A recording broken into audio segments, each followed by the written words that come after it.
Hey guys, welcome back to Salem, Cellar. So a few weeks back, I did the trailer reaction for the new Children of the Corn. I recently watched it and I want to talk to you guys about it. Was it a hit or a miss? I'll be right back.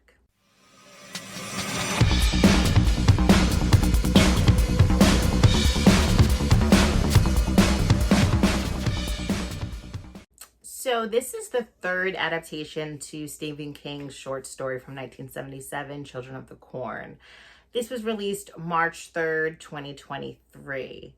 Now, when I first watched the trailer, I was kind of like, it was weird seeing a little girl opposed to the little boy in the original.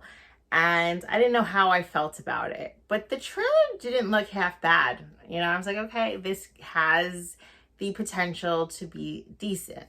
So this film is about a psychopathic 12-year-old girl in a small town in Nebraska recruits all the other children and goes on a bloody rampage, killing the corrupt adults and anyone else who opposes her. A bright high schooler who won't go along with the plan is the town's only hope to survival. Now, there's a lot of differences from the original film. The original film takes place after all of this happens. It's kind of like a prequel to that. Now, I went into this with very low expectations because honestly, I didn't really even love the original film. It was a good movie. It wasn't a great movie. I understand why people love it. I just wasn't one of those films for me. It's not a movie I'll rewatch a bunch of times. It's decent. So I'm like, how can I really love this one when I really didn't love the original? But I love a good prequel. I love a good backstory. So I'm like, let me give it a try. It starts off pretty quick and confusing. The little girl, she is approached by this teenager in the cornfield. You could just tell something was going on. And then a big tragedy happens. Like, the adults try to get this teenager by putting some toxins in the air to this orphanage, thinking they're going to knock everybody out inside, including this boy they're after. Meanwhile, they end up killing all the children. Yes, they kill all the children immediately. I don't think you get more corrupt than that. That was pretty shocking. I didn't expect it. It was really sad. So you see, it's obviously right away that all the adults are corrupt. They're all pretty crappy. Besides the main girl, Bolin, her father seems like the only decent one in town. They destroyed all the crops and they kind of want to throw away their children's futures.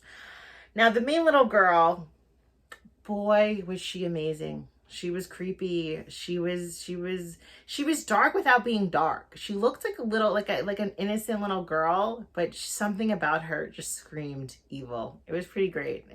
I enjoyed her. I enjoyed her as the main, big bad of the children. It's definitely bloody. It is gory. There is a lot of deaths in it. I would have appreciated probably more deaths, but it definitely shows a lot more than the original. In the original, you get, some quick scenes. And this one, you really see them killing off a lot of the adults. Not all of them, but you see them kill a lot of the adults. You do get to see He Who Walks Behind the Rose. You see him pretty clearly. And all I have to say is, I am Groot. Yes, he looked a lot like Groot from Guardians of the Galaxy.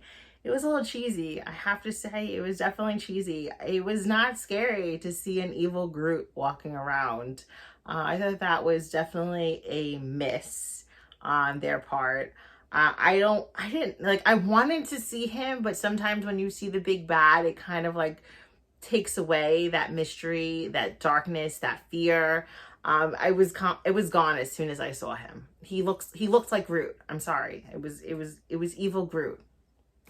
The ending. Okay, so most of the movie I did enjoy. It was gory. It was dark. It was fun, but the ending just leaves you like, how is this a prequel to the original? The original story. It didn't really make sense. They kind of didn't leave it open for more movies, but then they tried to leave it open for more movies, but it just didn't, it fell flat. I didn't really like that too much. Overall, the movie was okay. I didn't hate it. I did enjoy it. It was fun, but that ending was just, it wasn't there. showing Groot walking around wasn't really creepy or scary, but I really did love the main girl. She did really, really well. Her acting was great. I liked the cast. I did enjoy the cast. I did enjoy the child cast, the child acting. I don't know about the adults so much. You don't really get them too much, and most of them were really super douchey. So it's like, I wasn't a fan of any of you anyway, and I wasn't really sad when the kids killed them. So yeah, there's that. Rating this film, I'd probably give it a 6. I think like it just didn't really make sense. It didn't really tie into what we're used to, the other films we've seen. It kind of just leaves it like, okay, spoiler, this could be a spoiler.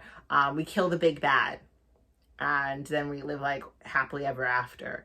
Another thing about it that kind of bugged me is you always feel like these kids are evil. Like these kids are just doing, they're badass kids doing badass things.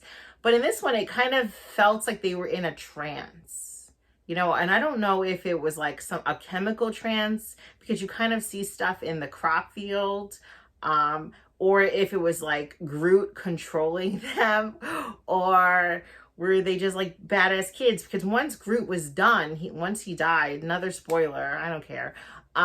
Sorry. Once he's dead, then they go back and they're happy kids, and all is forgiven. You just killed all your parents and everybody in town, but I forgive you. Like, what? That was weird. Bolin has a brother, and the entire time he's following this, the evil kid cult, and then at the end, once Groot is dead, he's like, oh, he's okay, and Bolin's like hanging out with him, and they're friends again. Like, you just killed mom and dad. Like, I'm not getting over that. Like, that was weird. It didn't really make sense to me. So were they really badass evil kids, or were they like being like controlled by, evil Groot? I don't know. It was just weird. The ending was weird. Like, decent, weird. Doesn't make sense. Like, I was hoping for a better ending. I was hoping for something where like the kids win. They kill the high schooler who's trying to stop them, and they win, and they run the town, and they go about their kid evil business, and then they kill whoever comes to the town. I was really hoping for that, but yeah, it wasn't. It's a lot of supernatural aspects which you're questioning the whole time. Like, is this really happening? Is there really, he that walks behind the rose, or whatever he's called, is that really a creature, or are these kids like whatever is in the cornfield making them trip out? So at the end, it's confirmed that there's actually a big bad controlling them, or a big bad like behind everything. But it was just, it was it was very hard to read, and, but I did have fun. I did like it. I did like a lot of the kills. I liked the main little girl. She was cute. But besides that, it's not a film I'd be watching anytime soon. But I do think it's one you should watch. Why not, right? We've had so many other Children of the Corn films. It's not worse than them. I'm just going to say that. It's at the same level, or maybe a little bit better than those. I don't know. Now, if you include all the Children of the Corn films, this is actually the 12th adaptation to the Children of the Corn, Stephen King's short story. And it is rated R, which I wasn't mad about. It's definitely bloody, definitely violent, definitely gory. This film was made in 2020 and was set to release then, but due to COVID was pushed into 2023. I thought that was pretty interesting. I had no idea this was even a thing until I saw the trailer a few months back. Thank you guys so much for watching this with me. I hope you do give it a try. I hope you do enjoy it more than I did, and I will be right back.